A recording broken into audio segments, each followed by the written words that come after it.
Nou vriende, ons wil vir julle baie welkom sê. Dis die laaste boodskap van Konings en Kronieke en ook die laaste studie oor die geskiedkundige boeke van die Bybel. Kan jy dit glo? Ons is reg deur al die geskiedkundige boeke van die Bybel en ons gaan letterlik net oorstap na die Ballingskap, wat het daar gebeur, maar hier vind ons letterlik die geskiedkundige boeke van die Bybel en het gaan oor die laaste 4 konings van Juda en dan ook die Babyloniese ballingskap. Die 10 stammeryk is al lank al weggevoer en dis die laaste 4 konings wat oorbly en ek hoop dat u regtige boodskap ook gaan vind daarin. Boodskappe wat ons persoonlik kan toepas. Baie keer dan wonder ons, wat het die Babyloniese ballingskap met ons te doen, met die kerk te doen? Dan gaan jy agterkom, ons het selfs 'n boodskap. Daarin mag ons dit regtig raak sien. Kom ons vra net die Here se seën. Vader, baie dankie dat u woord is vir ons altyd toepaslik. En Here, dit is altyd vir ons lekker om te weet, ons kom ook aan die einde van sekere verhale.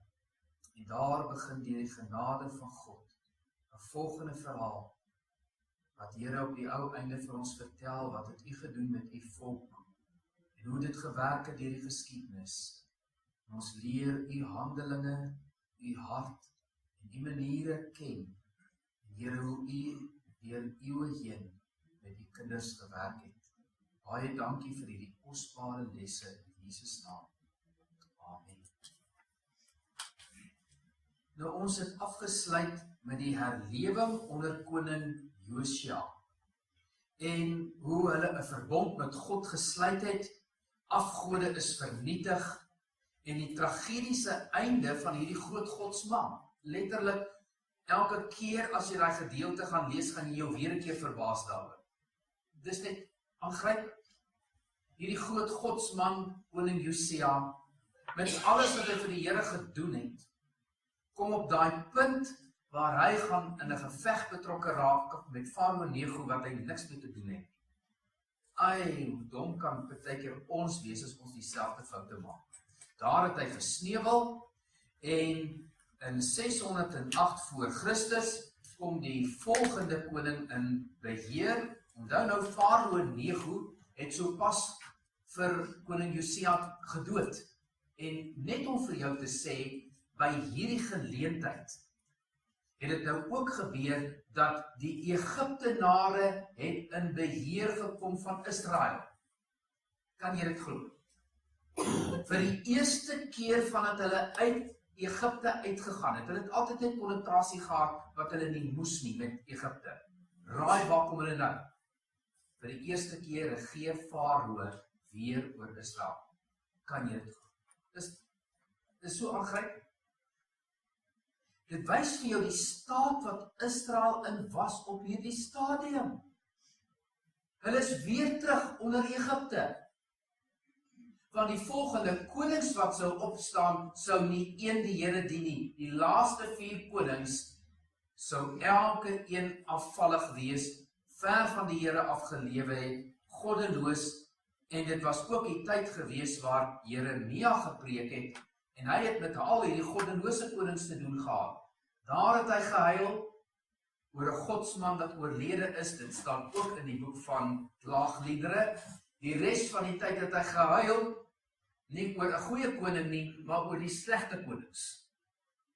En hy het geween oor die verskriklike toestand van sy volk, en voor sy oë het 3 ballingskappe plaasgevind.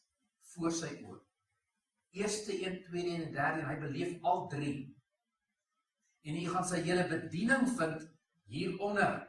Daar is die laaste 4 konings van Juda, en Juda is onder die beheer van die Egiptenare. Meer as 1000 jaar voor die tyd was dit ook die geval, en hier is hulle alweer terug. Op hierdie stadium word selfs die koningshuis beheer deur Farao. Hy kom terug, en ons gaan nou die verhaal vertel, hy verander die konings se name, hulle moet aan hom geld betaal. Dis 'n vreeslike beheer van koning Farao Nego. Maar iets wat baie interessant is die Here kom na Jeremia toe, Hoofstuk 1 vers 10, en God sê vir hom die volgende: kyk, ek stel jou vandag aan oor die nasies en oor die koninkryke. Wie beheer? Wie regeer? Wie se beheer? Jeremia. Kyk, ek stel jou aan vandag oor al die nasies en die koninkryke om uit te ruk en om te gooi en te vernietig en te verwoes, om te bou en te plant. Kan jy jouself indink, Farao Neko kom en hy stel die volgende koning aan, ons gaan nou die hele verhaal vir u vertel. En toe hy die koning aanstel, toe kom God en sê, nee, Jeremia, ek stel jou aan. En op grond van Jeremia se woord sou koninkryke staan en koninkryke val. Natuurlik nie sy eie woord nie, was God se woord. En soos wat hy praat, so gebeur die dinge, net soos Jeremia sê. As die konings dit geweet het, sou hulle hom natuurlik soos 'n koning behandel het. Maar inteendeel gooi hulle hom in die tronk en behandel hom sleg. En dan kom die boodskap teen hulle en hulle word op die ou einde verwoes. Nou kom ons kyk wat gebeur in die geskiedenis. Jeremia, hy het gehuil oor koning Josia en hy het geprofeteer in die tyd van die laaste 4 konings, elke keer teen hulle.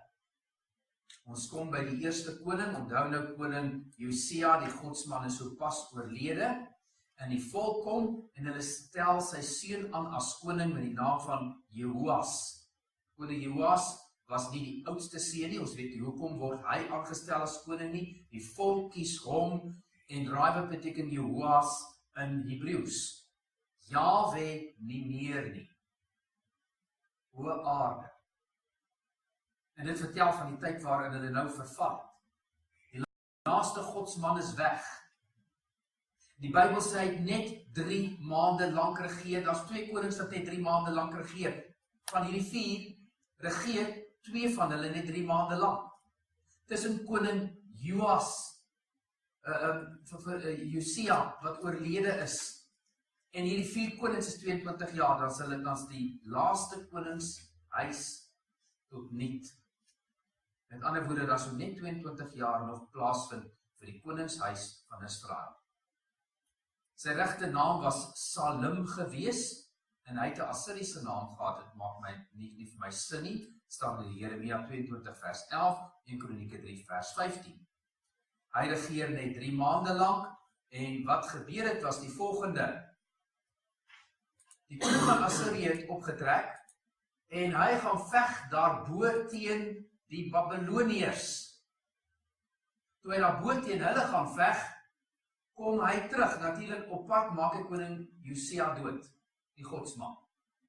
Gaan doen die geveg, 3 maande later kom hy terug, en hy roep toe hierdie koning Jehoas, en sê, kom staan voor my. Toe hy voor hom kom staan, toe sê die Bybel vir ons, het hy glad nie behaag gehad in hierdie koning Jehoas nie. En al wat hy gedoen het is, hy het hom in die gevangenis gesit, later terugvervoer na Israel toe, en op die ou einde het hy daar in Egipte gesterwe. So, al wat ons weet is, hierdie man was goddeloos in 3 maande wat hy regeer het.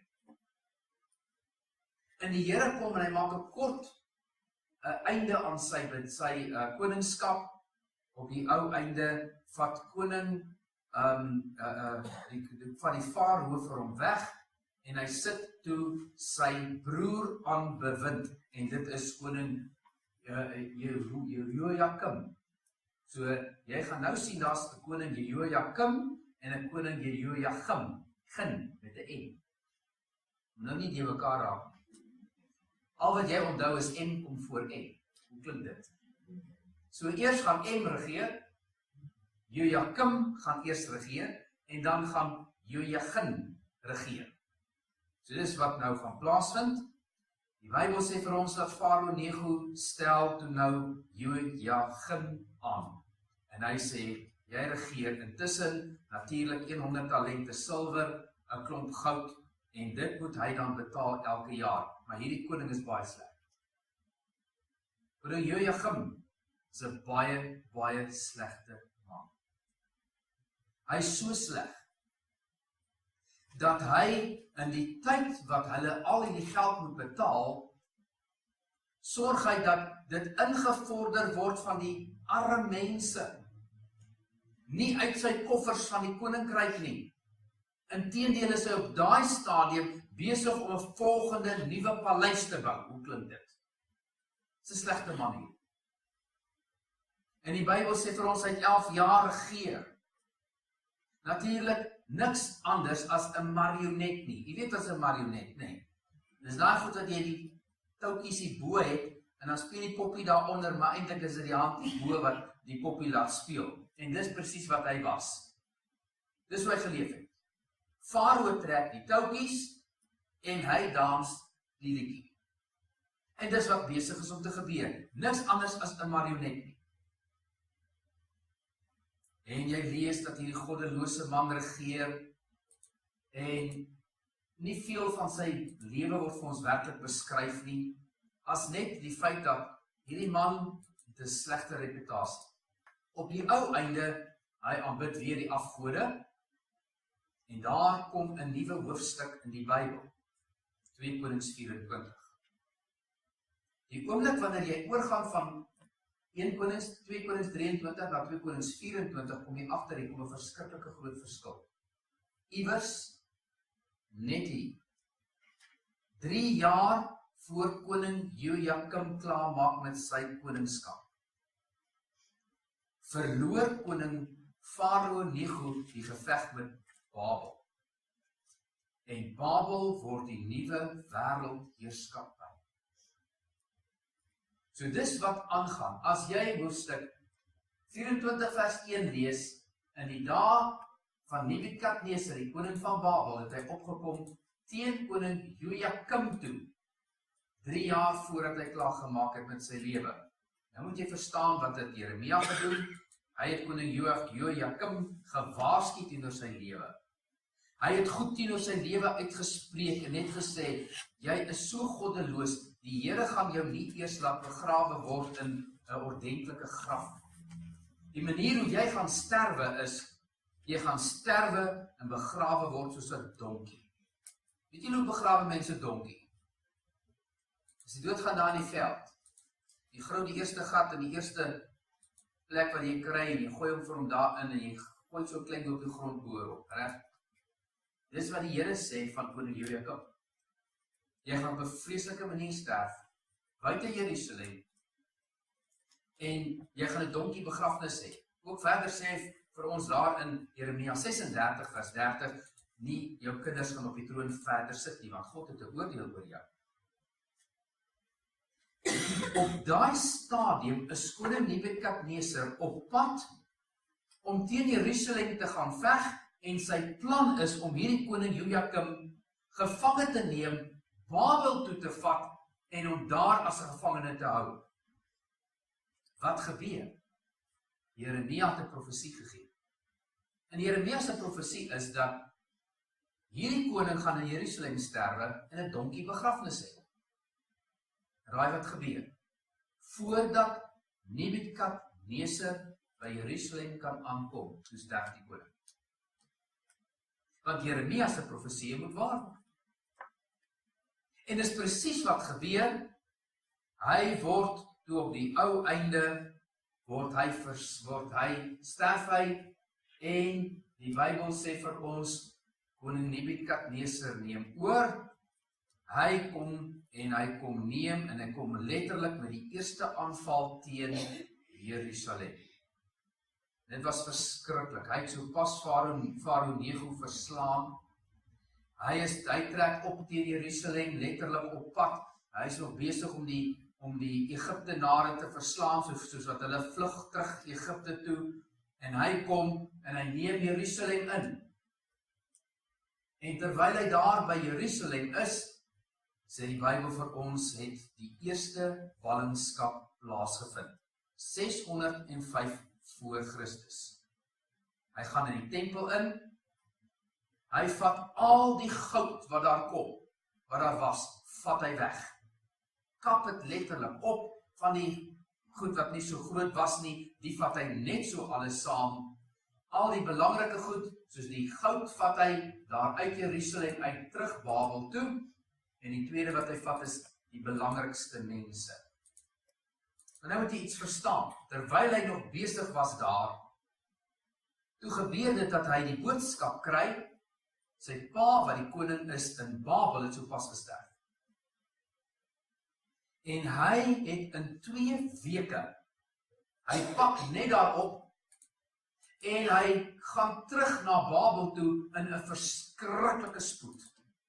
Want nou is Nebukadneser, wat eers net die leerowerste was, het hy sopas die koning geword van Babylon. So nou verstaan jy, in een oomblik staan hier die hele wêreldryk op. Nebukadneser word koning, en dis hoekom die eerste Babyloniese wegvoer van Jerusalem, van Juda, het hulle min tyd voorgehad. Hulle het nie die tempel afgebreek nie. Hulle het net 'n paar belangrike goed gevat, dis al wat hulle doen. So daar kry jy die pad wat hy geloop het, daar by Kakemish het hulle die Egiptenare verslaan, hulle trek af, hulle kom terug, hulle vat al die belangrike goed terug Babel toe, en onder andere, terwyl Jerusalem eintlik bietjie in chaos was daarna, het hulle selfs vir Daniël en sy vriende, al die koningshuis, al die belangrikste mense ook weggeneem. Dis nie die einde nie. Jojakim, op daai stadium regeer, alles is teen hom, alles wat van belang is in Jerusalem, die is weggevoer. En natuurlik het dit gebeur dat Jojakim moes natuurlik trou bly aan die koning van Babel. Dit was die voorwaarde. Maar hy rebelleer weer teen die koning van Babel. En die Here stuur verder probleme teen hom. Die Bybel sê die Siriërs, die Moabiete en die Ammoniete begin aanval en loods die een op die ander. Wat beteken dit? Hierdie man luister nie na die Here nie. Hy luister nie. En wat doen die Here? Die Here is besig om hierdie man te tugtig. Die Here is besig om met hom te praat oor sy lewe. En die een probleem na die volgende probleem is besig om oor sy lewe te kom. Dan kom Jeremia na hom toe en sê, jy is veronderstel om jou te onderwerp aan die koning van Babel. Dis God se plan op hierdie stadium. Nou as jy die boek van Jeremia gaan lees, gaan jy die hele prentjie kry. Jeremia kom elke keer uit na al hierdie konings toe gekom en gesê, onderwerp julle aan die koning van Babel. God het hom gestuur. Sy profesie van uit die noorde uit, gaan daar 'n mag kom en hy gaan oorneem, was Babel gewees. Dis God se plan op hierdie stadium. Moenie julle rebelleer teen hom nie. Dink julle die koning het geluister? Dis dan ook hierdie selfde koning Jojakim, wat op die ou einde gegaan het en glad nie geluister het nie. Hy het selfs Jeremia se boeke verbrand. Soos wat die boodskap gekom het, het hy dit uitmekaar uitgeskeer en hy verbrand dit. As jy luister na hierdie verhaal, wat Jeremia dan vertel, dan is dit eintlik aangrypend dat die Here gesê het, onderwerp julle aan Babel. Ek wil net jy moet iets baie mooi verstaan. Gaan na die Nuwe Testament toe, dan gaan jy verbaas wees hoe dit ooreenstem met die Nuwe Testament. Ons is hier deel van die eerste ballingskap, eerste keer toe die Jode uit Jerusalem weggevoer is. Hulle gaan 3 keer weggevoer word. Eerste keer. Dus sê Jeremia, is God se plan. Onderwerp julle. Wees deel van hierdie hele proses, dis God se tugtiging. Hulle het altyd gerebelleer daarteen en gesê ons wyk. Weet jy wat se boodskap is dit vir ons? Self. 2 dinge. Jeremia sê, bid vir die vrede van julle land, van Babel. Bid vir Babel. Hy is God se instrument. Op daai stadium was Nebukadneser nog nie bekeer. Hy sou eers later onder Daniël se bediening tot bekering kom. Hy is glad nie 'n man van die Here nie, maar is God se instrument. En die Here sê, bid vir Babel. Bid vir die vrede van Babel. Bid vir die voorspoed van Babel. Maak dit sin. Want die Here sê, as julle julle onderwerp aan hulle, en julle gaan by hulle wees, en gelukkig wees, en vrede hê, van julle 70 jaar groot geluk hê. Dit was die boodskap. En dit is wat hulle moes doen. Onderwerp julle aan hulle, is God se plan, bid vir die vrede van Babel, en dan gaan julle vrede hê. Dan kom jy in die Nuwe Testament, sê die Bybel iets baie, baie naby daaraan vir ons ook. Daai boodskap is die volgende. Ons lees in 2 Timoteus hoofstuk 2. Bid vir julle owerhede, sodat julle 'n stil en rustige lewe kan lei. Bid vir hulle redding, want dit is goed en aangenaam vir God ons verlosser, dat alle mense gered moet word. Bid dat hulle gered word. Want ek het julle in daai situasie geplaas, en julle moet vir hulle bid, sodat dit met julle kan goed gaan. En dit is my so interessant, dat dit dieselfde boodskap was, wat Israel op daai stadium moes hoor. Dit was God se plan. En ek weet julle dink oor tyd nou. Reg? Want jy moet agterkom dat die Here sit soms sy kinders binne in 'n situasie. En jy wil so graag daar uitkom en die Here kom en sê, nee, dis deel van my plan op hierdie stadium.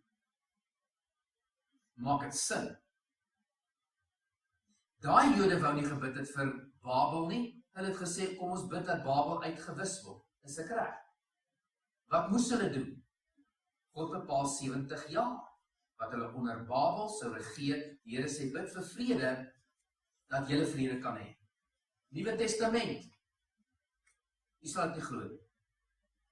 Weet jy, dat die kerk letterlik sy beskrywing van hoe hy in die wêreld is presies dieselfde soos die tyd toe Israel in ballingskap was. Presies dieselfde. Kan ek dit vir jou verduidelik? Gaan lees Handelinge 8 vers 1. Dan lees jy dat die Here die kerk gevat en verstrooi oor die aarde heen. Want dis wat met Israel gebeur het. Die Here het hulle uit in 'n land gevat, en die Here het vir hulle versplaas oor die wêreld heen, later sou hulle terugkom. Die Here het die kerk gevat, en hy het hulle verstrooi oor die wêreld heen, om die boodskap te dra van Jesus Christus. En toe Israel reg oor die wêreld verstrooi is, kan jy vir jouself indink, nou moet hulle Joodse godsdienst gaan uitlewe in 'n heidense land. Wat dink jy met die kinders van die Here gaan doen? Presies dieselfde. God het ons oor die wêreld heen gaan strooi, en hy het vir ons 'n boodskap, en dit is, bid vir julle regerings. En ek weet, hulle is goddeloos. Dit is niks anders as ou Babel nie. Maar bid vir hulle. Want in daai situasie gaan julle vrede kry. Bid dat daar nie oorlog sal wees nie, sodat julle vrede mag hê. En ek kan nie vir u sê hoe om dit toe te pas in Suid-Afrika nie, ek weet nie hoe. Ek weet ons moet bid vir ons regering, en bid vir hulle redding, dat dit met ons kan goed gaan, want baie keer sê ons net, Here, verander alles, en dink jy dis dalk deel van God se plan? Ek weet nie. Ek weet God kan groot dinge en wonderlike dinge doen, maar ek dink die Here wil hê, dat ons regerings tot by Jesus moet uitkom.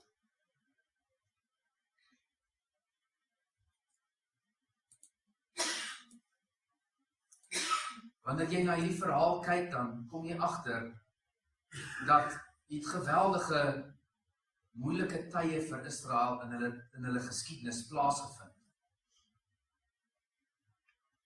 En is interessant dat, as jy kyk, en ek wil 'n oomblik teruggaan, Jeremia het al hierdie goed geprofeteer, gesê Jerusalem gaan val onder die Babyloniërs. As 'n hele paar valse profete wat opgestaan het en gesê, dit sal nooit gebeur nie. Nooit, nie met Israel nie, nie met ons nie. Maar sê Jeremia, dit kom. Dis God se plan. Dink jy die mense het geglo? Hulle het van Jeremia in die tronk gegooi. Hulle het sy goed opgeskeur. Hy het onder lewensgevaar geleef elke keer wanneer hy net gesê het, onderwerp julle aan Babel. Jy sal nie glo dit is Jeremia se boodskap. Vir elke koning stuur hy die boodskap, onderwerp julle aan Babel. Tot die dag dat Babel Jerusalem inneem en die eerste ballinge wegvoer. Dink jy dat Jeremia van toe af geglo? Hier kom sy eerste profesie waar. Onderwerp julle aan Babel, hulle gaan Jerusalem inneem, hulle geluister? Nee. Hy sou vir die volgende 2 konings ook sê, hulle het ook nie om geglo nie. Al het die eerste ballingskap alreeds plaasgevind. Israel het net nie geglo nie. Hulle het bly wederstrewig teen God se woord. Hulle het net nie geluister as die Here praat nie. Desember 598 voor Christus.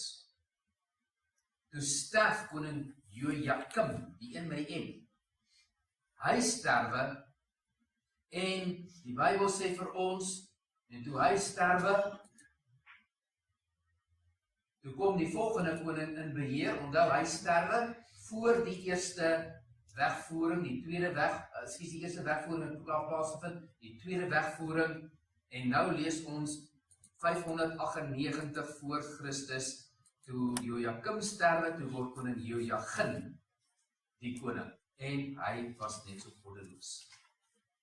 Op daai stadium is dit die tweede keer wat daar 'n aankoms is van Babel af, die eerste keer wat het gebeur, hy kon net 'n bietjie wegvat. Koning Jojagin, die rebelleer weer 'n keer teen Babel. So met ander woorde, in plaas daarvan het hulle onderwerp en luister na Jeremia, doen hulle die teenoorgestelde. En dit was hierdie koning Jojagin, wat so sleg was, hy het selfs vir Jeremia binne in die tronk gaan sit. Hy het hom mishandel. So hy gaan nog verder as sy voorganger, wat net die boeke verbrand het. Hierdie man is so erg. Hy kom en hy sê vir Jeremia, ek sit jou in die tronk, en ons gaan die koning van Babel oorwin. Die profete kom, valse profete, en hulle profeteer en sê, die Here is met ons gaan wen. Jeremia sê, onderwerp julle aan Babel. Dit is baie eienaardig, as mense hierdie goeders lees. Maar 'n tweede keer kom die koning van Babel, en hierdie keer is dit teen koning Jojagin. En die Bybel sê vir ons, hy het by die tweede keer gekom, en koning Jojagin gedwing om voor hom te kom staan, en 596 voor Christus, sê die woord van die Here vir ons, het hy Jerusalem 'n tweede keer beleer.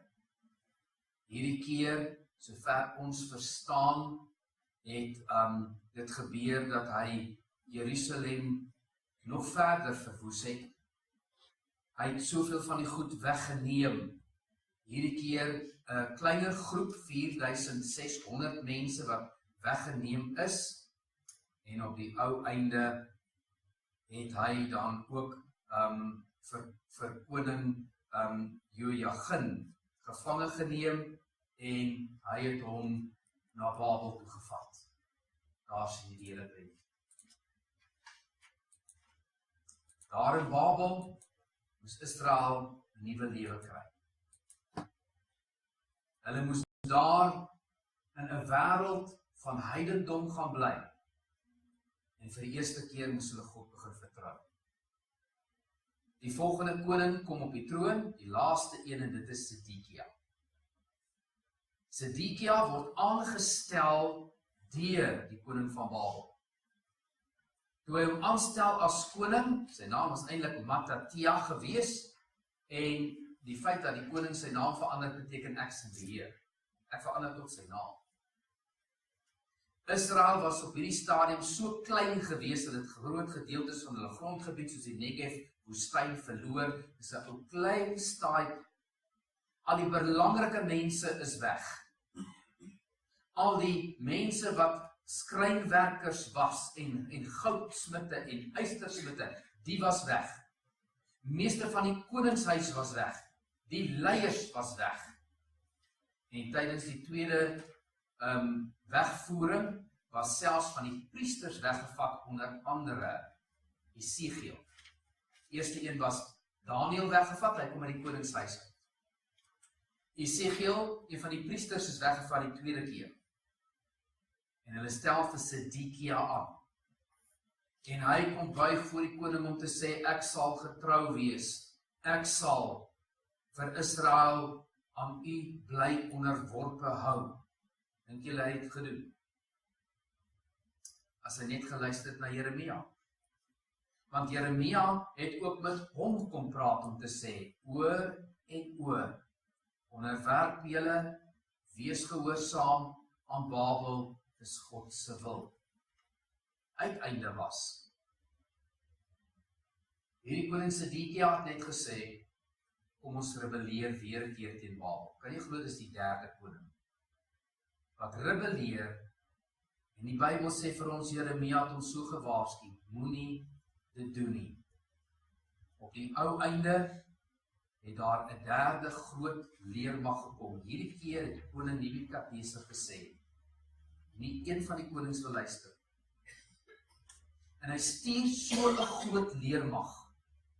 Hulle beleer Jerusalem en hulle sê, ons gaan alles afbreek, dat daar niks van hierdie stad oorbly nie. Wat doen Sedekia? Hy probeer vlug. En terwyl hy probeer vlug saam met sy kinders en vrouens en 'n paar van die belangrike mans, vlug hulle daar na die Arava woestyn skeur toe, maar hulle word vasgekeer daar by Jerigo. En op die ou einde, verskriklike gebeurtenis. Daar sien u ook Jeremia, toe in die tronk gegooi, vlug daar in die woestyn in. Hulle maak hom vas, hulle maak sy kinders voor hom dood.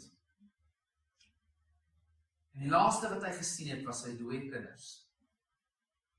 Toe brand hulle en steek sy oë uit. So het hulle dan vir koning Sedekia weggevoer ook Babel toe, en hulle verbrand die hele Jerusalem. Hulle verbrand die tempel, breek die mure af, verbrand die hele koningshuis van Dawid, sodat daar letterlik niks oorgebly het nie. Later toe Nehemia teruggekom het, weet jy wat moes hy doen? Nehemia moes weer die fondasie lê van die tempel, daar was niks oor gewees. En die tempel van Salomo het absoluut tot niet gegaan, daar het letterlik niks meer oorgebly nie. Toe hierdie stad afgebrand is, het koning Nebukadneser 'n paar van die heel armste mense van die land oorgehou en gesê, bewerk die land. Weet jy, die oomblik toe Israel uit hulle land uitgaan, weet wat het gebeur? Dit letterlik 'n woestyn geword. Hulle probeer om nog te plant en seker net oorleef. Maar vir 70 jaar het hulle nie geplant nie, tot Israel terugkom. Die Here het Israel in sy land so aan mekaar gebind, dat deur die geskiedenis heen, die oomblik as Israel uit is, dan verval dit tot 'n totale woestyn. Presies dieselfde het gebeur 70 na Christus, toe Israel weer eens oor die wêreld verstrooi is, gebeur presies dieselfde. En Israel het 'n woestyn geword. Hierdie donker middeleeue was daar letterlik niemand wou daar eers gebly het nie. Dit was een donker, dooie woestyn. Niemand wou Israel gehad het. Toe die Jode terugkeer, toe begin dit weer reën. volgens profeseer. En dit is een van die interessante dinge wat gebeur het 70 jaar na die Babyloniese ballingskap, toe Israel weer terugkom, raai wat gebeur. In die tyd van die profeet, een van die profete is nou sy naam gee, waar is die profeet? Ons kan gou sy naam kry. Het hy gespraak oor die reën wat weer sou kom, waar is hy? Haggai, daar is die profeet. In die tyd van die profeet Haggai, het hy gesê, dit kom weer reën, en toe die Here weer vir Israel begin seën. Hier is 'n paar dinge wat jy moet verstaan. Die derde keer was die tempel in Jerusalem totaal en al vernietig. Vir die eerste keer is Israel sonder 'n tempel. Die priesters het nie meer werk gehad. Geen offers kon meer gebring word vir 70 jaar. En vir self indink hoe hartseer was dit. Israel het letterlik gestaan by die punt waar hulle sê, daar's nie versoening vir ons sondes nie. Ons kan bid, en hulle het gebid in die rigting van Jerusalem. Maar het gebeur as geen tempel nie.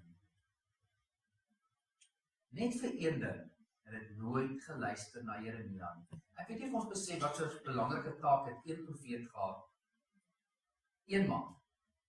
Op grond van sy woord, val en staan koninkryke. Op grond van een man se bediening, toe hulle na hom nie luister nie, het Israel verder en verder verval. Weet u, as hulle net geluister het, 10-1 sou die eerste tempel nooit afgebreek geword het. Want hy het hulle gewaarsku, moenie rebelleer nie. Ek dink daar's 'n verskriklike boodskap daarin, want weet jy hoeveel mense leef in rebellie? Maak nie saak wat jy vir hulle sê nie. Hulle gaan nie luister.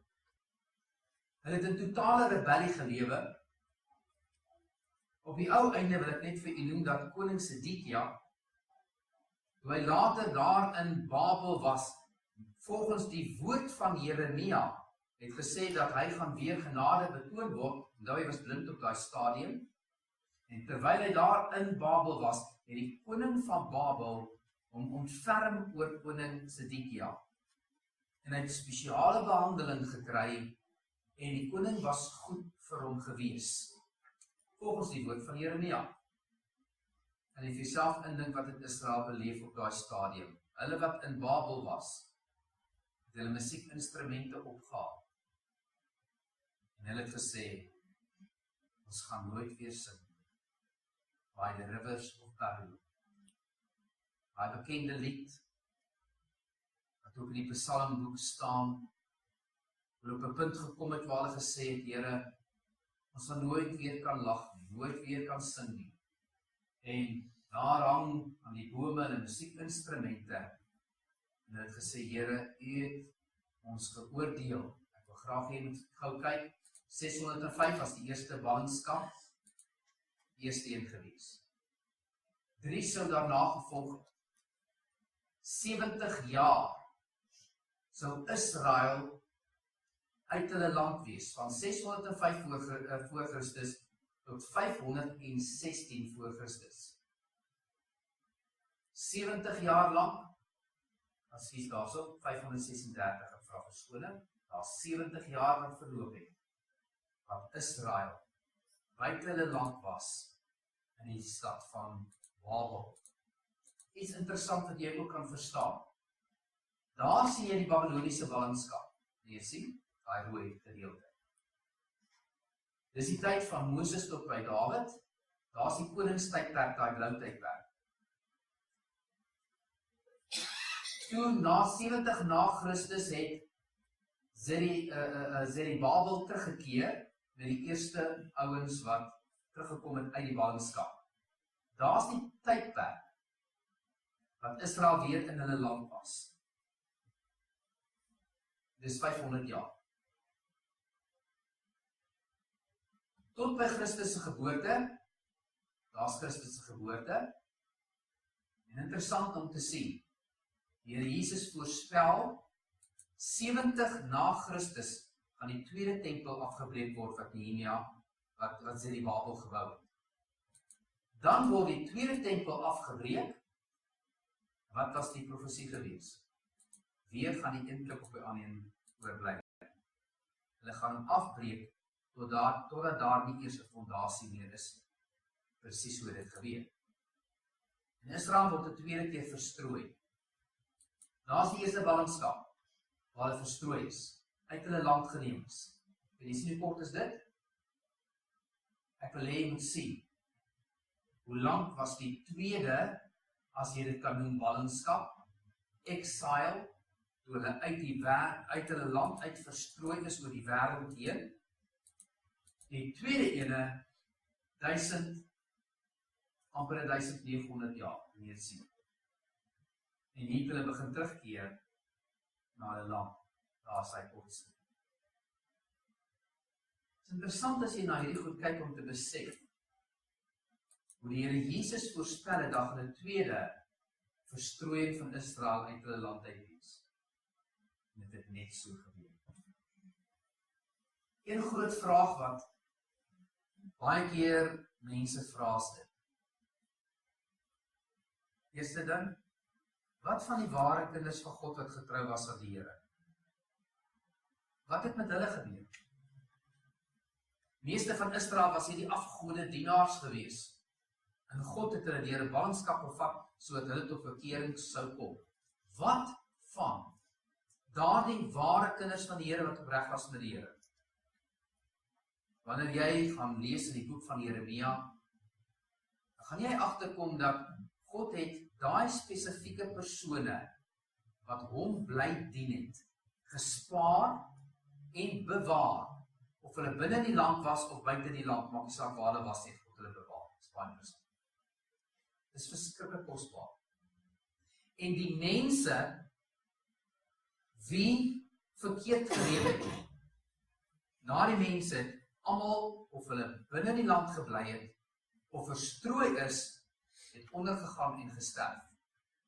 Ek dink is Jesegiel wat ook gesien het, hoe die Here sekere mense merk, wat aan hom behoort. Verstaan jy dit? En elke een wat deur God gemerk was, wat hulle knie voor die Here buig. Weet wat sou gebeur het? Hulle het 'n merk op hulle. En God sou hulle bewaar, waar hulle ook al gaan. Is dit nie 'n boodskap vir ons vandag ook nie? En die mense wat God nie gedien het nie, het nie God se merk gehad. En weet wat het gebeur? Waar hulle ook al gegaan het, of hulle in die land gebly het, en of hulle waar ook al gegaan het, het ondergegaan. Hulle sou sterf deur die pes, en deur hongersnood, en deur oorloë, en alles wat hulle sou tref. Daar is 'n geweldige boodskap vir kinders van die Here, net in hierdie verhaal van die ballingskap. Dat die Here merk en bewaar sy kinders. Jy het gelees in die boek van Openbaring wat die Here sê, God merk sy kinders en die duiwel merk syne. Reg. En selfs in die groot verdrukkingstydperk gaan die Here sy kinders merk. Hulle het almal 'n merk voor op hulle hoof gehad.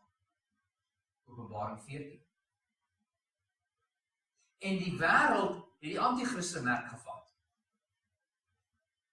En tot in die groot verdrukkingstydperk gaan die Here, die wat getrou bly aan hom, gaan die Here op 'n besonderse manier bewaar.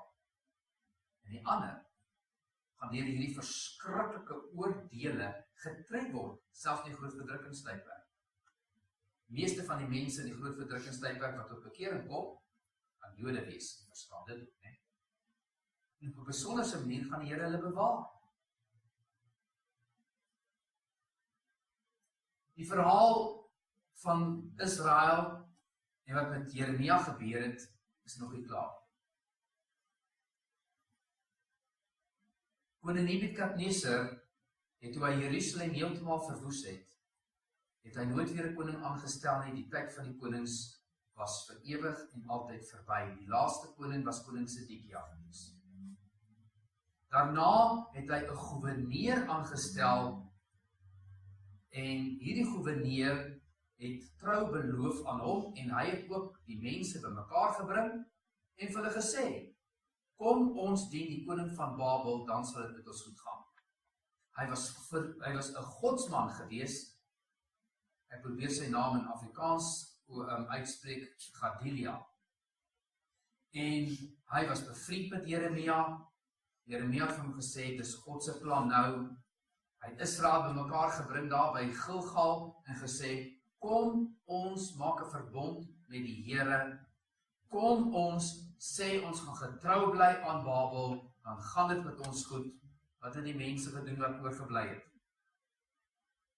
'n Man met die naam van Ismael, saam met 'n paar manskappe, het hierdie goewerneur gaan doodmaak. En die oomblik toe hulle hom doodmaak, toe weet hulle nou staan moeilikheid. En die mense van die land wat oorgebly het, die klein groepie het gesê, hierdie geweldige gebeurtenis, nou is die goewerneur wat die Nebukadneser aangestel het, vermoor, en dit gaan blyk wees van treason. Dit gaan lyk asof ons in rebellie nou opstaan. Wat moet ons doen? Weereens het hulle Jeremia geraak. Jeremia, wat sê jy? Wat sê God moet ons doen? Wat het Jeremia geantwoord? Bly net hier en dien die koning van die land en dit sal met julle goed gaan. Selfde boodskap hier. Wat het hulle gedoen? Hulle het gesê, ons kan nie dit doen nie. Kom ons vlug na Egipte toe. En hulle sê vir Jeremia, jy kom saam. Hulle het hom saamgevat Egipte toe. En die boodskap wat Jeremia vir hulle gehad het was, as julle Egipte toe gaan, julle dink julle gaan veilig wees. Julle gaan daar sterf, almal van julle. Almal wat Egipte toe gaan, en daar sterf net het so gebeur. En dis die einde van Jeremia se lewensverhaal. Hy het hom gevat Egipte. Israel het net nooit geluister. Dit klink vir my so, wanneer 'n mens rebellie in jou hart het, kan jy vir hom vertel net wat jy wil. Hy mense luister nog. Jy sien, as 'n stadium in 'n mens se lewe wat jy jou knie buig voor die Here, as jy by daai punt kom, weet wat gebeur? Jou oor gaan oop en jy hoor wat die Here sê, en jy luister wat hy sê, en jy doen wat hy sê. Maar 'n mens wat rebellie in jou hart het, hulle hoor Jeremia sê, Jerusalem gaan ingeneem word. Luister hulle? Hulle sien hoe word Jerusalem ingeneem, hulle weet ons nou, Jeremia het waar gepraat. Hy waarsku hulle oor die volgende inname, hulle luister nog nie. Hy waarsku hulle oor die derde inname, hulle luister nog nie. Elke keer wat hy vir hulle sê, moenie luister, het die volk nie geluister nie. As daar rebellie in jou hart is, maak nie saak wat jy hoor van God af nie, gaan moet luister. Maar wanneer 'n mens jou knie buig voor die Here, wanneer die Heilige Gees praat, dan respond jy binnekant. Jy luister na God. Is dit nie fantasties? Wil jy iets onthou vir die res van jou lewe?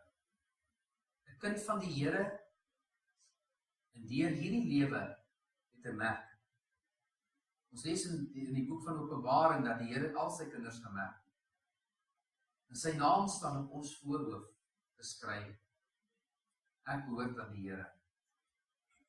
Maak nie saak wat is die donker omstandighede wat ons deurgaan nie. Ons word baie spesiaal bewaar, geseën, deurgedra, soos wat die wêreld nie ken nie. As kinders van die Here dit net weet, sal ons nie bekommerd wees soos die wêreld.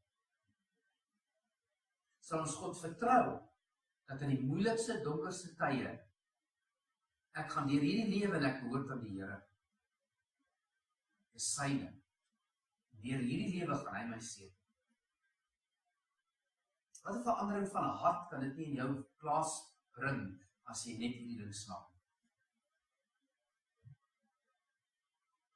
wanneer jy kom aan die einde van die boek van Kronieke, en jy lees die laaste verhaal, en jy lees hoe Israel weggevoer is, daar lees jy al die profete wat ons nog oor gaan praat.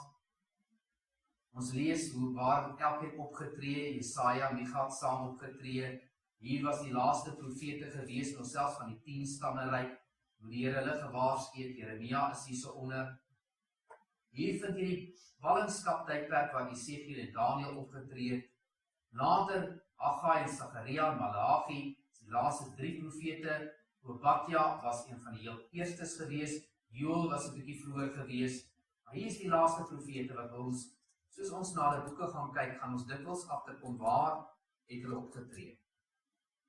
Ons gaan sien wat was hulle boodskap vir Israel. So met ander woorde, ons gaan van hierdie goed weer beleef. Jy gaan vir Jeremia lief word soos nog nooit as jy lees die donkerste tydperk waar hy man deurgegaan het, en hy moes staan vir die Here. Dis werklik, is baie kosbaar. Die boek van 2 Kronieke eindig met die woorde Aleia. En volgens die Joodse Bybel is dit die laaste woord van hulle Ou Testament. Hulle laaste woord is Aleia. Daai woord is: laat ons opgaan na Jerusalem. Laat ons optrek. Laat ons opgaan. En dit was die oproep gewees van Israel deur al die eeue. Die hoop om weer te kan terugkeer na Jerusalem. Daai stadium was Jerusalem verwoes. God se beloftes was, dit gaan weer opgebou word. En die oproep is, kom laat ons weer optrek. Laat ons weer teruggaan. En dis waar ons die volgende boeke met u gaan behandel, en dit gaan wees Esdra, Nehemia en Ester, waar hulle weer teruggekeer het na die land van Israel, en weer Jerusalem gaan herbou. Dis die laaste 4 konings, dis die Babyloniese ballingskap, baie belangrik vir jou om te verstaan in 3 fasisse. As jy weer na die boeke van Esdra en Nehemia gaan kyk, kom jy agter dat daar was 3 groot terugtrekke ook weer gewees. Die eenmalig nie, waar hulle teruggekom het in 3 sassies terug na Jerusalem. Mag jy geweldige lesse leer uit hierdie koning se lewe. Mag jy die wêreld om jou sien. Hoe konings opgetree het, God gefaal het. Hoe party die Here gedien het en God hulle gesê. Mag ons hierdie lesse vir altyd onthou.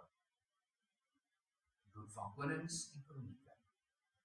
Ons volgende boodskap gaan wees na die ballingskap, as ons met die boek van Esdra begin. Ons in 'n gebed saam. Vader, baie dankie dat dit ver meer as net geskiedenis kan wees, maar lesse wat ons kan leer. Tot vandag toe verbaas dit my, mense net nie luister nie. Here, tot vandag toe, as ek net by gesinne uitkom en ek sien hoe hulle bly voortlewe, maak nie saak wat gebeur nie. Hoe hulle by 'n sterfbed kom, deur krisisse gaan, en daarna nie 'n hart het wat vir God buig. Dankie Here vir elke kind van die Here, wat geleer het om te luister na die Here. Dankie Vader, dat ons deur 'n tyd kan gaan in ons eie lewe, waar ons kan vertrou. Vertrou in 'n donker wêreld, want ons is ook uitgestrooi in hierdie wêreld. Here, bewaak ons. Here, seën ons. Here, help vir ons om staande te bly, maak nie saak waar ons is, en in watter situasie. Dankie, doen dit in Jesus naam.